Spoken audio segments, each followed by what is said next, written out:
Hi everyone.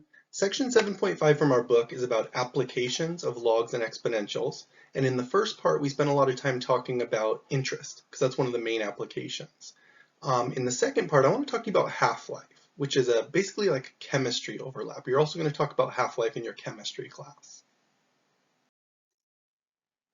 Now this is what we're going to focus on. The key idea here is that any radioactive element decays over time. And what that means is if you have some of it, just little microscopic pieces are constantly just like dissolving off. They're breaking off and just floating off into the atmosphere. And after time, this thing shrinks and shrinks and shrinks and shrinks. Now, it could be a very, very long amount of time before you actually saw the difference, but it's what's happening. Now, half-life is exactly what it sounds like. It's the amount of time it takes for exactly half of it to disappear, or half to be left, whatever you want to think of it. So a half-life is like a half-life span, kind of. It's saying like, how long does it take before half of however much you started with disappears? Now this is how carbon dating works. You may have heard of carbon dating before, where maybe a scientist discovers something and says, oh, we used carbon dating and determined it was 2,000 years old or something like that.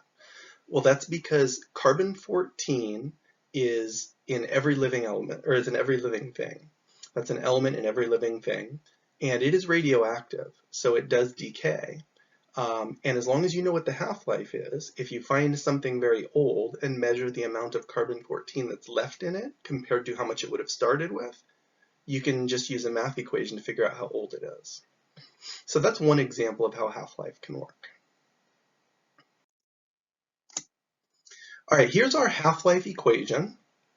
It's y equals a times 1/2 to the t over h. Let me go through all the variables like we did for interest. We have y, a, t, and h, 4 variables this time. Let me walk through them and talk about what they mean, and then I'm going to come back to the formula and kind of explain it because I think it'll make sense to you when we break it down. So h stands for half-life. That's what we're talking about right now. And I put a little star. You'll see why in just a sec. T stands for time, also a star. A stands for initial amount. So basically when we did our interest equation, that was P. We're calling it A now. So it's just like a different variable for a different type of equation, but it's kind of the same thing. It's basically the same as P was when we talked about interest. And then Y is basically like I was when we talked about interest. It's the amount left after a certain amount of time has passed. All right, so I put that little asterisk by the H and the T. The reason is I wanted to mention you can measure in any unit of time as long as both of them are the same. So that's what's important here, is both of those have to be the same unit of time. Typically we measure in years, like if you're carbon dating, you'll probably be measuring in years, but something else might have a half-life measured in days or minutes or seconds or anything. So you can use any measurement of time. It's not like the interest equations only work when t is measured in years. T can be measured in anything for this equation, as long as h is measured in the exact same units of time. So now that we know what everything means, let me write down the equation again. We had y equals a times 1/2 to the t over h. So let's start with the exponent. Let's start with the t over h. I want you to realize that t divided by h is actually telling you how many half-lives have passed. So for example, let me give you some numbers that work out perfectly.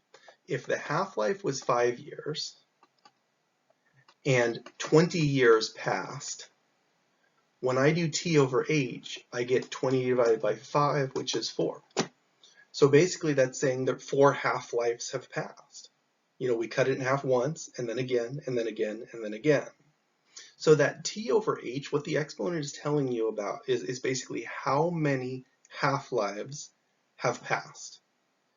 Now, if you take your initial amount here, and you multiply it by 1/2 that many times, that's exactly what tells you how much is left. because every time one half-life passes, you're multiplying by a half, you're cutting it in half. So if I'm using this example where the half-life is 5 years and time passed is 20 years, then you take your initial amount, you multiply by 1/2 4 times, and that tells you what's left. So if you kind of understand the equation, you almost don't even need to memorize it, because basically what you're saying is that T over H is the number of half-lives that have passed. And what you do every time one half-life passes, you take your initial amount and you multiply it by 1/2. So if you kind of break the formula apart, it really makes a lot of sense. Let's go into an example. So a radioactive element called strontium has a half-life of 29 years. How much is left of a 10-gram mass after 80 years? So let's do this. Once we realize it's a half-life equation, or half-life problem, I'm going to start with that equation. Y equals A times 1/2 to the T over H. And then let's do the same thing we did for the interest equation. I'm going to go off to the side and just make a list. I'm going to list all of the variables from the problem. So it says strontium has a half-life of 29 years, that's H. How much is left of a 10-gram mass? So we're starting with 10 grams, that's A, that's your initial amount. After 80 years, that's the time passed, that's T. So the first thing I do is I just double check to make sure that we're measuring in the same units. 29 years, 80 years, that's fine. If one of them was measured in months or something, then I would have to do a conversion and either convert it all to months or all to years, but they have to be the same. Now, once they're the same, don't even worry about it. The question will work out perfectly. So let's put our numbers in. Y is what we're trying to find this time. A is 10. We have 1/2 to the 80 over 29.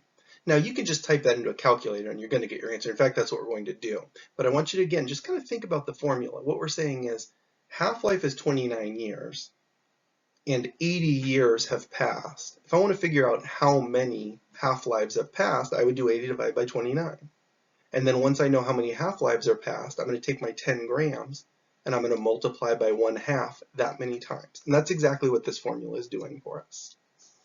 So I'm going to pause and do the calculator work. I'll be right back. All right, I'm back. And I got about 1.477 grams.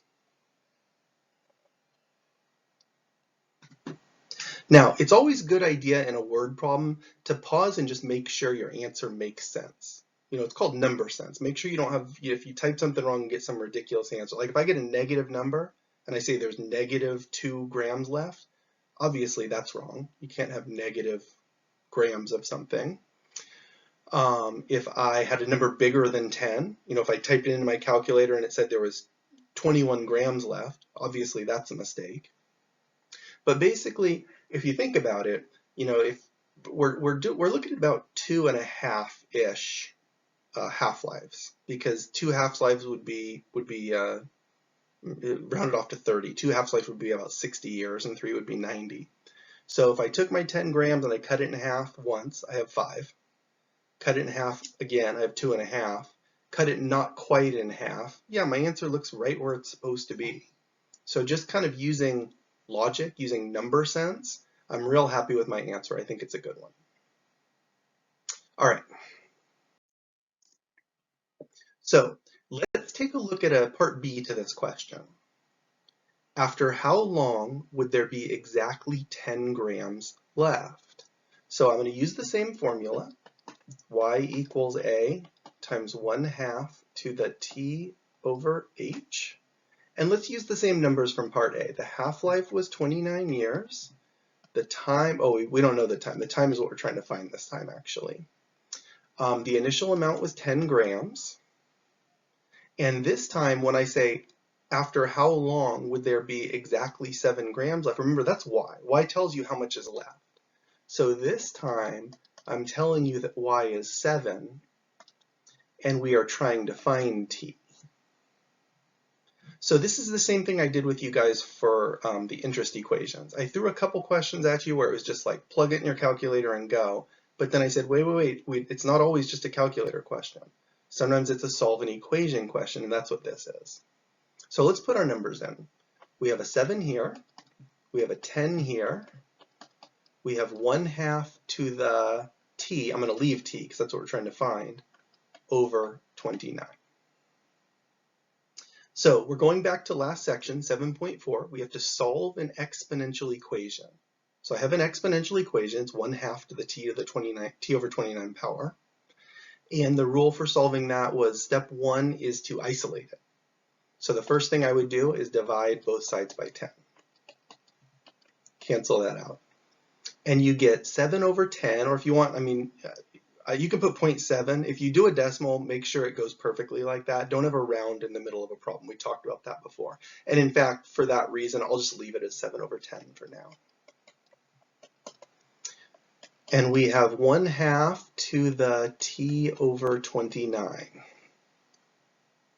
All right, let me actually move that over. Give myself a little space because I'm going to end up taking the log. All right, so I got my exponential isolated. If I want to cancel an exponential out, I use a log. So I am going to take the log base 1/2 of both sides. You can have a log with a fraction base, just like you can have an exponential with a fraction base. That's fine. So whatever the base of your exponential is, if you want to cancel it, use a log with the same base. So I did log base 1/2 of both sides. It basically cancels that out. And you get, I'm going to move over here to the right, you get log base 1/2 of 7/10 equals t over 29. So we're one step away from being done. If you multiply both sides by 29 to cancel that out, that's t right there. That's your exact answer, is 29 log base 1/2 of 7/10. But we don't really want that. This is in a word problem, that's when we do want the decimal equivalent. So I'm going to put that into a calculator. Now remember, what I'm going to type, I have to do change a base. So I'm going to do 29 times, and then I'm going to do the log of 7/10 divided by the log of 1/2. And when I say the log, you can use either calculator button. You can use the log button or the natural log button, but either one. But remember, when you're doing it, it's always the log of this number first, 7 over 10, divided by the log of the base, 1/2. And then don't forget to multiply by 29 also. So I'll pause for the calculator work again. All right, so I came up with about 14.92 years, pretty close to 15 years. So let's do the same thing we did in the last one. Let's use our number sense and just make sure that answer does make sense. So we're talking about there being 7 grams left. Now that's more than half. If you're starting with 10 grams, after 1 half-life, which would be 29 years, there would be 5 left. Well, we don't want 5 to be left. We want more than 5. So I know that less than 1 half-life should have passed. So I look at my answer, I say the half-life was 29, this is about half of that. We have 7 grams left. Yeah, that makes sense to me. So again, I use number sense to just kind of check my answer and make sure it makes sense. And I'm looking for the same thing. I'm not looking for an exact answer when I'm doing that. I'm looking for an answer that's way off. So again, if I got a negative number, I made a mistake. If I have a number, because you can't have negative years. If I have something more than 30, if t came out to be 100 years, I would go, no, wait a minute. That's more than 1 half-life, and after 1 half-life, there would be 5. So there can't be 7 left. So you're just kind of using common sense to check your answer and make sure it makes sense. But basically, that's what we're doing. This is the half-life formula over here. Make sure you know what y, a, t, and h represent. And then basically, it's kind of like we did for the interest equations. There's 4 variables in here. I'm going to give you 3 of them and ask you to find the 4th one. Sometimes you just plug it into your calculator and you're done. Sometimes, like this one here, you have to do some work to solve for t or h or a.